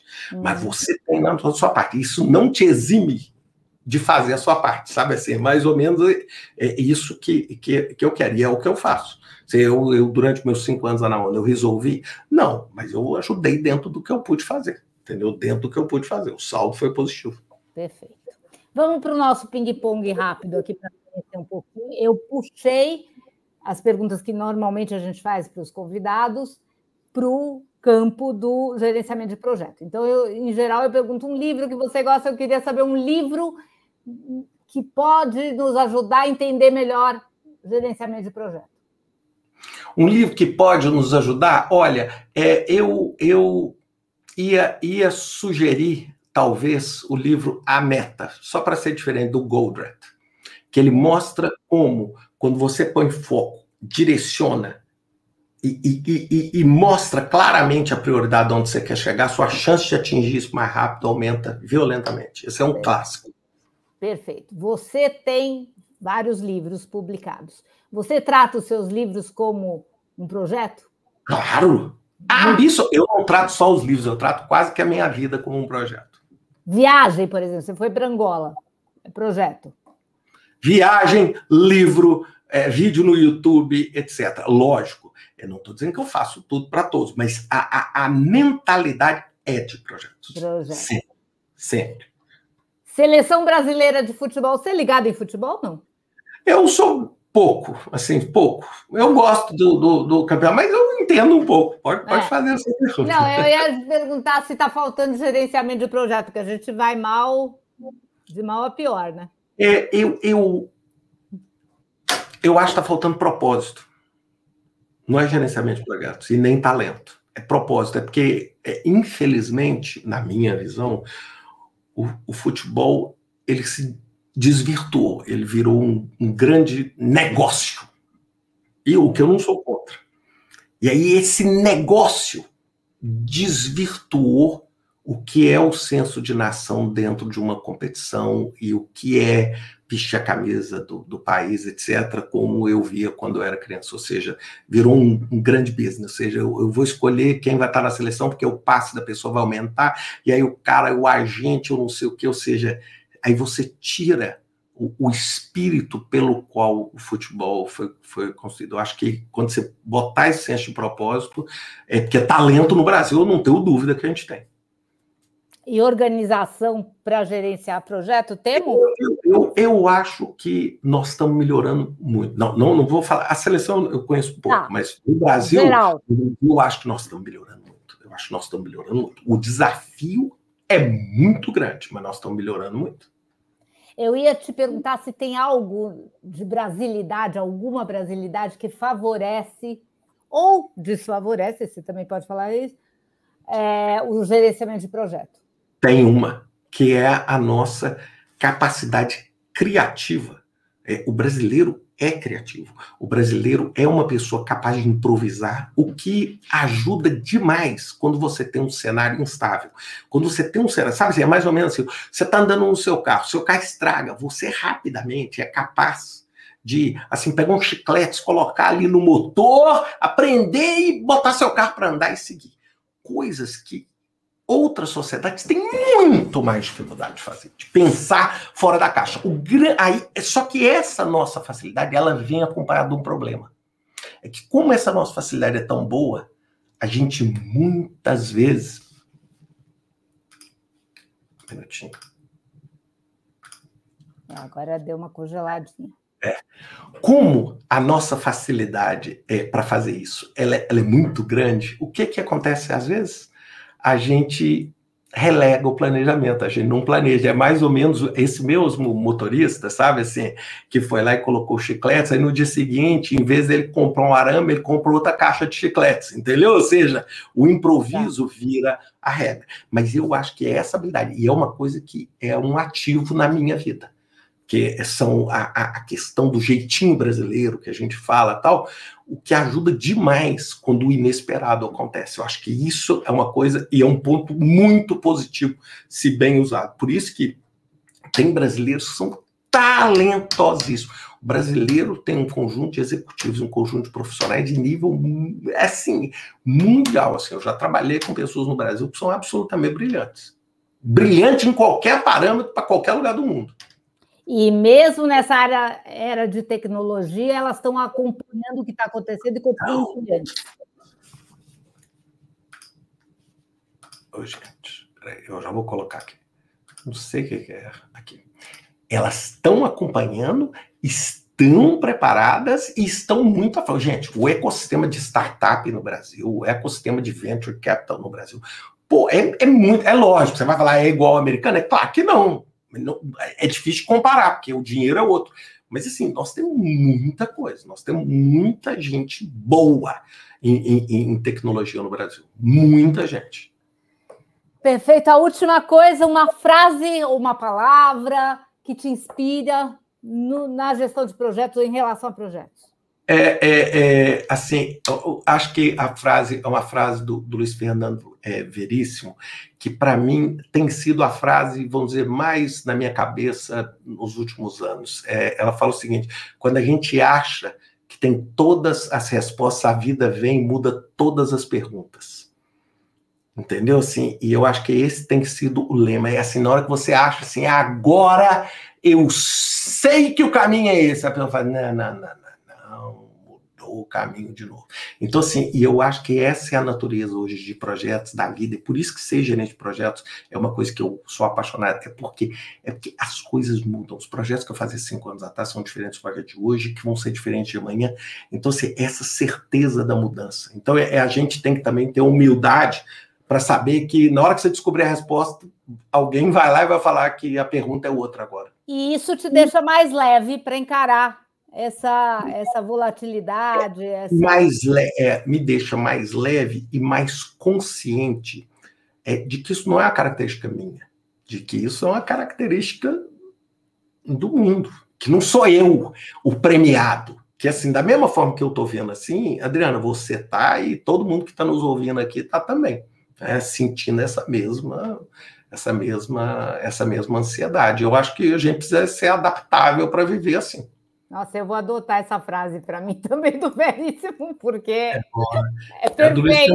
Essa frase é uma das frases assim, mais poderosas. Assim, toda vez que eu falo assim, acertei, eu falo, acertou por enquanto. Porque daqui a pouco muda uma pergunta aqui, o negócio vai ficar todo diferente.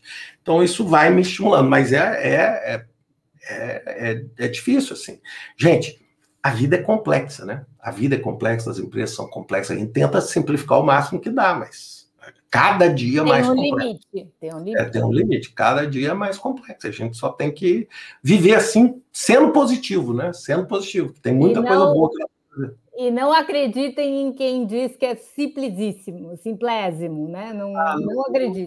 Assim, bem, pode até ser que para algumas pessoas o conceito de complexidade é diferente, mas viver... Gente, olha, eu falo aqui, pega o projeto de educar filhos. Quando a gente pega os nossos avós, etc., tinham 10 filhos, 12 filhos. Eu tenho 2 filhas, e eu fico imaginando assim, como é que é uma pessoa ter hoje um filho de 10, um de 9, um de 8, não tem a menor condição. Minhas 2 filhas, elas me absorvem, eu fico assim, como é que uma pessoa fazia 10? Por quê? Porque a vida lá era muito mais simples, a vida era diferente, era um outro time, etc. E nós vamos ter que ir nos adaptando para essa nova vida. Porque é o seguinte, minha mãe tinha medo que eu brincasse na rua.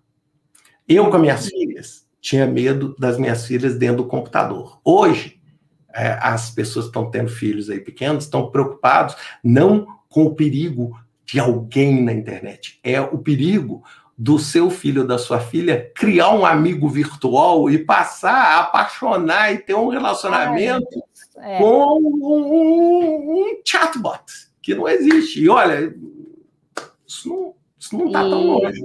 Isso dá em tragédia. Adriana, só uma coisa, eu sei que 65% dos homens no Japão e na Coreia do Sul, 65, entre 18 e 40 anos, preferem se relacionar com um chatbot do que com uma pessoa real. Hoje. Isso é um problema de começa a distopia. Aí começa a distopia e problema de saúde pública. Problema de saúde pública. Então, assim, então você vê como é que as coisas vão mudando.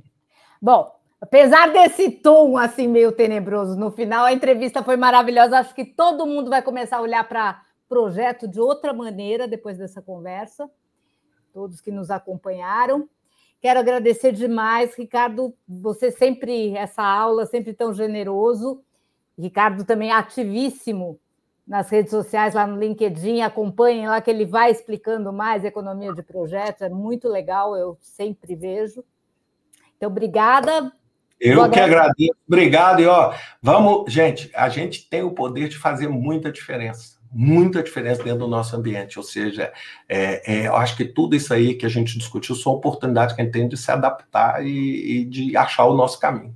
Maravilha. Agora ficou um tom otimista. Agora já subiu, já ficou bom. Obrigada, Natália. Oi, fala, desculpa. Obrigado. Não, só te agradecer. Obrigado aí por tudo. Não, você vai escrever artigo para a gente vai continuar esse papo aqui. Então, obrigada, Natália Duarte, nossa mestra aqui nos bastidores, a nossa queridíssima audiência. Acompanhem os nossos projetos. Aliás, agora eu vou começar a chamar tudo de projeto. Leiam as nossas newsletters, porque cada newsletter é diferente da outra, não entra no processo, é tudo projeto. Os episódios desse podcast, acompanhem o nosso portal e até a próxima quinta-feira. Obrigada.